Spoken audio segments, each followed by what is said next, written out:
안녕하십니까. 민주당 당대변인 한정혜입니다. 오전 현안 브리핑 드리도록 하겠습니다. 국정원의 조직적 범죄 실체가 확인되었습니다. 새누리당은 언제까지 손 놓고 넋 놓고 있을 겁니까? 국정원 간첩 증거조작 사건을 주도한 혐의로 구속된 김모 조정관, 일명 김 사장이라고 하죠. 김모 조정관이 피고인 유성 씨 사건을 담당한 국정원의 수사팀장임이 드러났습니다.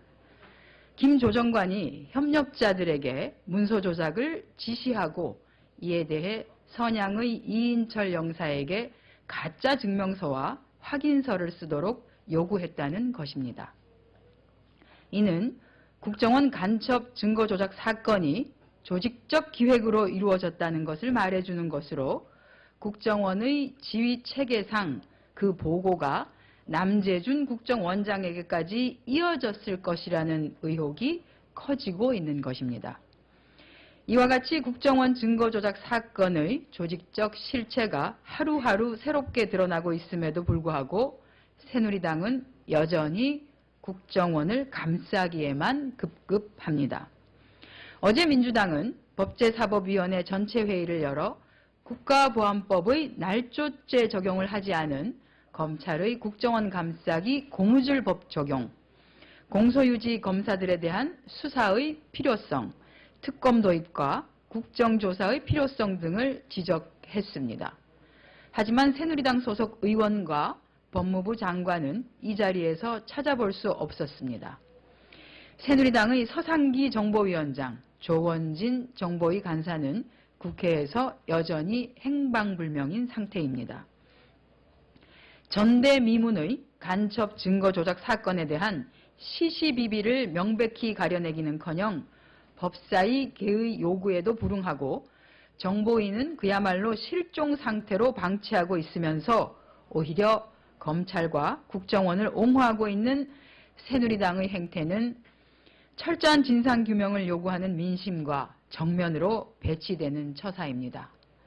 국정원 간첩 증거 조작 사건의 재반 의혹들을 해소하고 진상규명을 위해서는 특검의 도입만이 유일한 해법이라는 것이 분명해지고 있습니다. 새누리당에 촉구합니다. 민주당이 제안한 특검을 수용하고 미루고 또한 회피하고 있는 국정원의 개혁에도 즉각 동참해 주시기 바랍니다. 오늘 새누리당이 원자력 방호방제법 처리를 위한 원포인트 단독 국회를 연다고 합니다. 민주당이 민생 법안들과 같이 처리하자는 제안에 대해서는 여전히 협의조차 하지 못하면서 박근혜 대통령이 지시한 단 한 건만 처리하겠다는 입장인 거지요. 대통령 순방 일정에 촉박해서 이렇게 법안을 챙기는 꼼꼼한 청와대 참모진들의 책임은 무겁지 않은가요? 외교부 출신이죠. 박준우 정무수석은 도대체 그동안 무엇을 하고 있었습니까? 새누리당 지도부는 3월 내내 통합신당 출범에 대한 악담과 막말을 쏟아내느라 힘을 다 쏟고 정작 챙겨야 할 사안들은 제대로 챙기지도 못하고 이렇게 중요한 시기에 최경환 원내대표와 윤상현 수석부대표는 해외에 나가 있는 등 새누리당 내부에서조차 법안을 처리할 의사도 준비도 하지 못했습니다. 그러면서 책임은 야당에 떠넘기고 남 탓 정치를 하는 정부와 여당은 부끄럽지도 민망하지도 않습니까? 또한 법안 단 한 건을 위해 국회를 소집한다는 것도 비효율적이거니와 산적한 민생 현안을 조속히 처리해야 함에도 이를 돌보지 않는 것은 국회의 직무유기입니다. 우리 민주당이 제안한 방송법, 기초노령연금법 등 민생 법안과 원자력 방호방제법을 함께 처리하는 방안에 대해 성실하고 진정성 있는 협상이 조속히 진행되기를 기대합니다. 24일 순방을 떠나시는 박근혜 대통령의 마음의 짐을 어서 덜어드려야 하지 않겠습니까? 통일부는 민하협이 추진 중인 대북 비료 지원을 허용하십시오.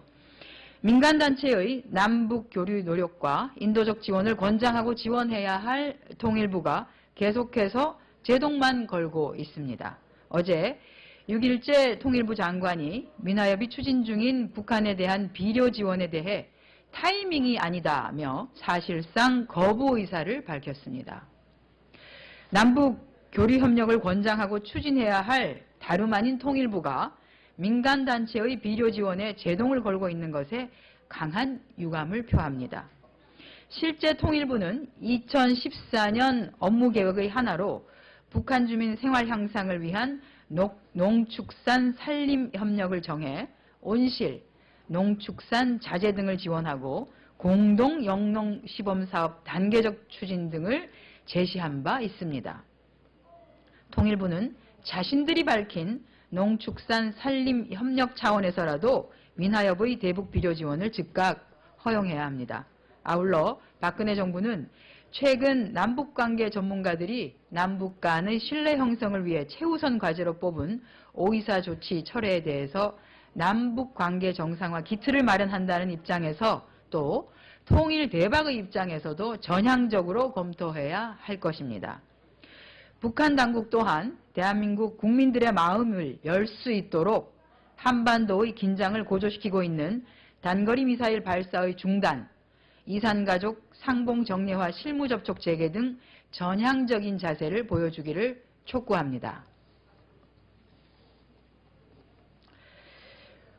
고용노동부가 어제 19일 임금체계 개편 매뉴얼을 발간, 배포하였습니다. 매뉴얼에서 고용노동부는 마치 연공급제 임금체계를 공공의적으로 몰아붙이고 있는데 이는 우리나라의 부실한 사회보장제도와 기업의 특수성이 반영되어 형성된 역사적 산물인 것을 모르고 하는 이야기입니다. 또한 과거 정부가 임금 억제를 유도하여 기업이 기본급을 올리는 대신 각종 수당을 신설하여 임금체계가 지금처럼 복잡해진 것입니다. 그러다가 통상임금에 대한 대법원 판결 이후 임금체계를 단순화할 필요가 있자 고용노동부는 연공급제를 폐기하면 마치 모든 문제가 해결될 것처럼 호도하고 있는 것입니다. 기업의 임금체계는 노사가 스스로 설정해야 할 문제이기도 합니다. 더구나 3월부터 국회 환경노동위원회 노사정위 소위에서 통상임금 문제를 비롯해서 사회적 대화가 진행 중인 와중에 행정효력조차 없는 매뉴얼을 일방적으로 배포하는 것은 대통령의 규제 완화 지시에 충실한 고용노동부의 생색내기에 다름이 아닙니다. 고용노동부의 주장대로 직무 성과와 상관없이 재직 기간에 따라 임금이 올라가는 것이 정말로 큰 문제가 있다면 공무원의 호봉제부터 즉각 폐기하는 것이 옳을 것입니다. 이상 오전 현안 브리핑 마치도록 하겠습니다.